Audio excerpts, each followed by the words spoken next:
been seeing that came out of the House bill.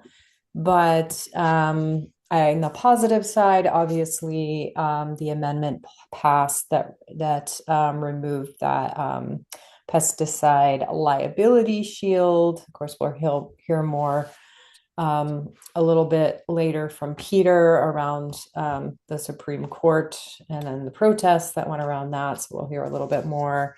Um, a little expansion of what SNAP uh, uh, participants can buy. They can buy rotisserie chickens now. Very exciting. Not a lot on the positive on the SNAP side, but yeah, getting access to some hot food for folks that need to put food on their tables is an excellent thing. And then the year-round E15 was removed. We know there's a lot of folks that like E15 and want it year-round. There's people who don't want it. But overall, they're planning on having a separate vote on that. On the negative side, Save Our Bacon was included. So that was a little portion carve out of the Eats Act, and essentially that would make it so like California wouldn't be able to restrict like the California Prop 12, be able to a state to be able to have specific restrictions on what can be sold in that state. In that instance, it's an animal welfare issue, but it does have some potential broad reaching impacts. And then on the negative side, too, there was nothing changed from the pretty big gouge in SNAP benefits that was passed through reconciliation. Just a few other items to note. While equip baseline essentially stayed the same, there is, depending on sort of how you look at the score, including the Congressional Budget Office, it's like technically kind of a cut of 1 billion because there was that IRA money that bumped up equip. And and so there actually is that a net loss now. So that's not good for conservation funding. It definitely does not address any of the staffing shortages at the USDA. It was fairly flat funding for research and didn't do a lot at all to scale up soil health research.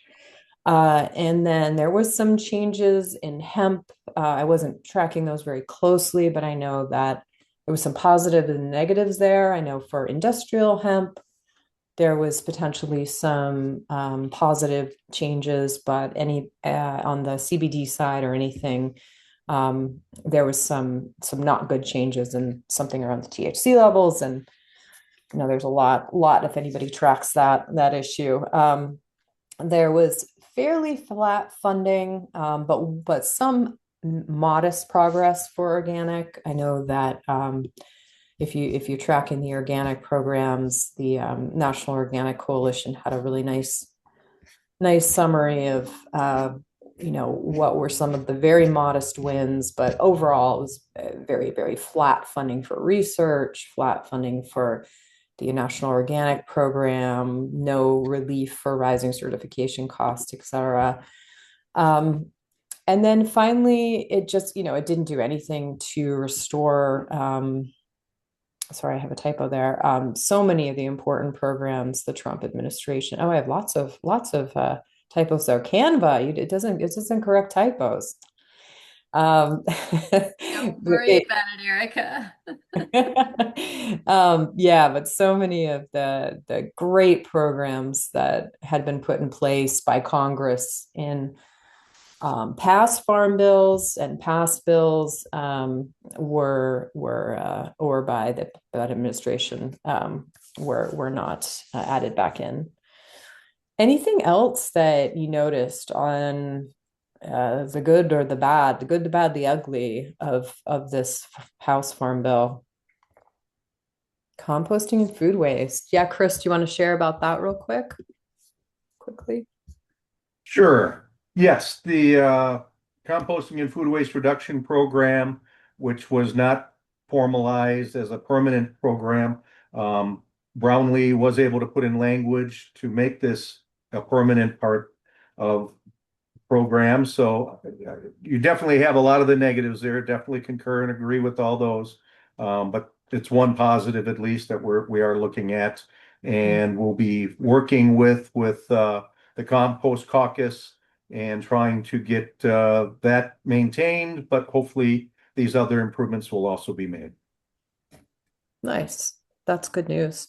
One other one I just remembered was I saw that they're going to streamline the process for farmers to sell food through WIC, SNAP, GusNIP, perhaps another program. So that's good. That's a good thing as well. Any other comments or Peter's got a hand. oh, sorry about that. Peter, yeah. Yeah, in addition, they also limit solar on farmland to under 5 acres or under 50 acres in very difficult circumstances. And this is part of the overall Trumpian anti-renewable energy push. And it's going to be unfortunate because it's a very important both energy element and financial element for a lot of farmland owners. So we'll be trying to get that out of the Senate bill. How does that impact agrovoltaics? I think there is a study on agrivoltaics in the bill, which is sort of good, but they also but they are putting a hold on it until this, for just forever. It's not until the study is done or anything like that. And I think it definitely seems to be indicating, at least what we would say is a overly restrictive definition of agrivoltaics in the study language. So I think overall that's pretty unfortunate. And one of the things, what's interesting is obviously Trump is sort of insane about it, but a lot of Republicans are recognizing apparently that that in fact solar is really good for landowners, and frankly, even if it's on good farmland, because it's actually a tiny amount of farmland. I mean, it may look big in, when you're standing right next to it, but in terms of our overall farmland, all the solar in the world will be, or all the solar the US could possibly use would be a tiny, tiny amount of farmland. Mm-hmm. Thanks for noting that. And then I did also see another tiny thing was they exempted all farm equipment from air quality rules. I don't know how big of a deal that is or not, but I know some people were tracking that.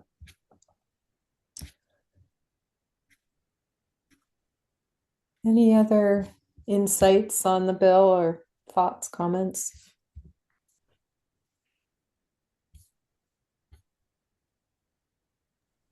I just want to say that it's really difficult to cut through the obfuscation and all the minute language changes, and the major things seem to come to the fore for all of us, but this is really difficult stuff. Just saying. Yeah. And when I was sending out calls to action about this, it was like I just had to tell people what to do, because and only in the limited area that I really have enough knowledge to do that in. So anyway. It seemed a lot of the alternative, sustainable, progressive farm groups were a lot, and food system groups were recommending voting against it for sure. So I think that was sort of a main takeaway. Yeah, and as we transition into talking about what's coming next for the Farm Bill as it moves forward, that same message around voting no is what everybody thus far is sticking with. So that has not changed, is that we want to vote the whole thing down. So in terms of what's actually next for the Farm Food and National Security Act, as the bill was called, the first thing in place is that E15 vote. That was part of the deal making that happen to get it out of there. That vote does still have to take place first. And Thompson was stating that he's looking at May 13th for that time off frame. I think Craig was saying that she does not expect that time frame to be met. And that just pushes out whatever the Senate can work around, because that has to be out of the way first. Senate has said that they're looking at a late May to June markup, and there's a lot of unknowns about that. Jess, welcome you chiming in. I know that it's been reported that Bozeman likes the version that Thompson put out there. There's also been plenty of statements saying that the rewrite is likely, that the inclusion of the pesticide liability shield might come. The Senate might try to work that back into their version. The two things, obviously that would be a major fight if that does happen. Or we could expect it to be. I actually don't know. I think the House is maybe a little more vulnerable to some of those pressures than the Senate could be. So that's always a question mark. But then the Dems will definitely be really renewing that fight over the SNAP cuts and the rollback essentially. So that wasn't as much of an issue with this House bill, obviously, because the leverage wasn't there for it. But with the Senate, the Republicans will need quite a few votes from them to get this to pass. So it's something that we will be seeing much more about whenever this does come up. Yeah, that's being touted as, and would love to hear what everyone else is hearing, as one of what might be one of the most powerful pieces as this moves into the Senate. Is the Senate needs 60 votes to get it through. It's not just majority. So that could be helpful. Yeah, I would love if anybody's heard anything from the Senate. It's very quiet. Like no one knows what backroom deal was made to get this moved forward so fast, what Johnson gave people to get the votes last week. Bozeman had been pretty non-committal on anything farm bill. I believe he even had a statement earlier this year that he didn't really know if it was necessary. And all of a sudden we're moving in weeks. So anybody gets the tea on that, please let us know. Or anything else you're hearing through your networks. We will touch on this at the end of the call, but we have put together, just from the sheer number of sign-on letters that everybody was already sharing and we know is going to be coming. We have started a Google group so that we can all share things more efficiently. So we'll share that link out with you all directly to join tomorrow. But we know there's going to be sign-on letters coming left, right, and center any minute now. So that'll be a great way for us to share things and keep everybody connected in as this moves forward.